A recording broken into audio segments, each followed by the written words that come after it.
We continue to mark Women's Month, talking to women in various sectors within the finance and business space. And today we are focusing on entrepreneurship, and MD at Giving Wings, Kefilwe Morobane, joins us for this conversation in studio. Thank you so much for your time, Kefilwe. It's a tricky conversation to talk about, actually stripping women outside of the context of entrepreneurship.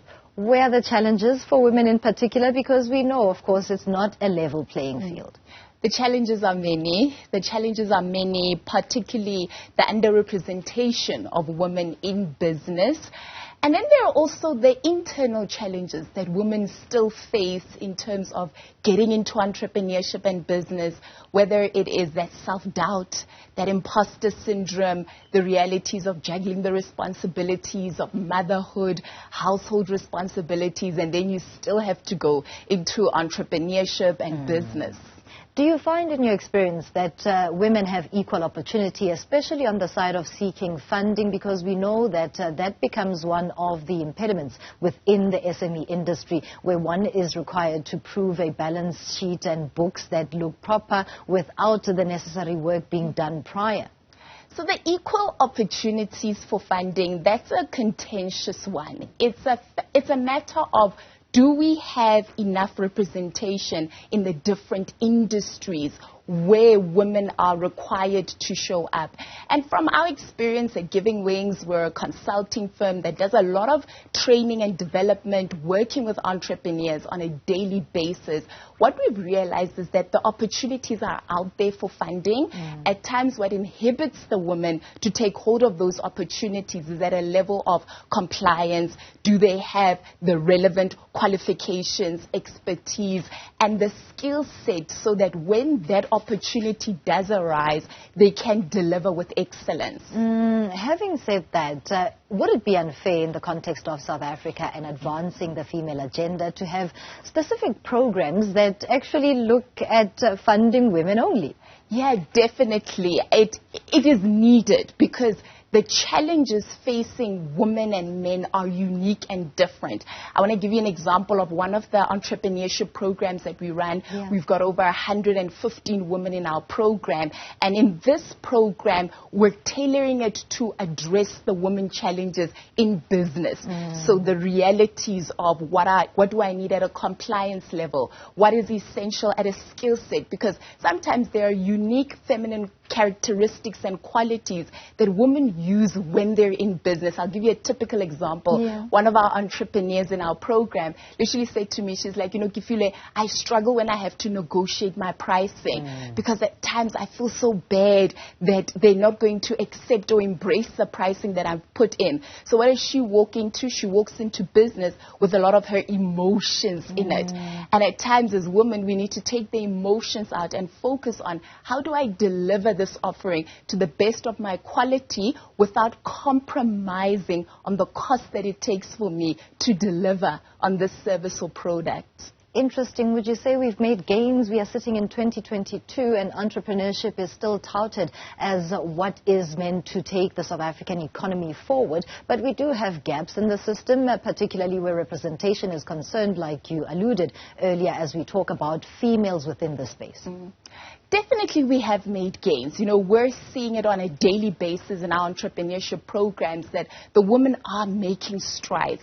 But there is still that gap. There's still that gap where we're saying to a lot of corporates out there that they need to be intentional about creating opportunities for women in business. So it needs to be an agenda that organizations are championing of. How do we outsource suppliers to be women-owned businesses? But at the same time, for those women-owned businesses to understand that just because I have been given an opportunity and I'm a woman, I'm a black woman, it is not the credentials that I need to move forward in my business journey. What will carry me in business is my ability to consistently deliver with excellence.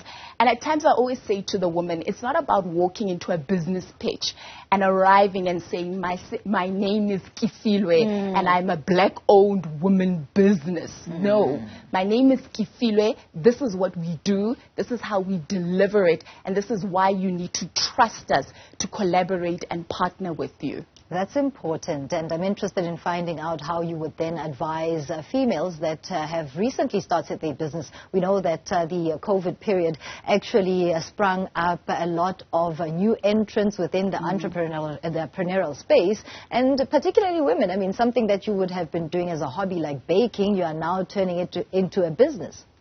Very, very true. So my advice for any new entrepreneur, and we work with them on a daily basis, who literally the COVID pandemic propelled them into entrepreneurship, my message to them is that as you walk into business, shift your mindset, because so many times entrepreneurs are running small businesses, but their mindset is also small. So their thinking is small. The manner in which they show up to a meeting with a client, with a supplier, it's small, it's apologetic. So as much as you are running this business, conduct yourself as though you're running a growing business. The level of compliance that you have, make sure your documents are in order. Make sure that every opportunity that you are given, you utilize that opportunity as if it's your only chance. I've seen too many entrepreneurs who are actually very sloppy in their delivery of work. They arrive in an environment and feel as though I'm entitled to this opportunity. And no one owes you anything.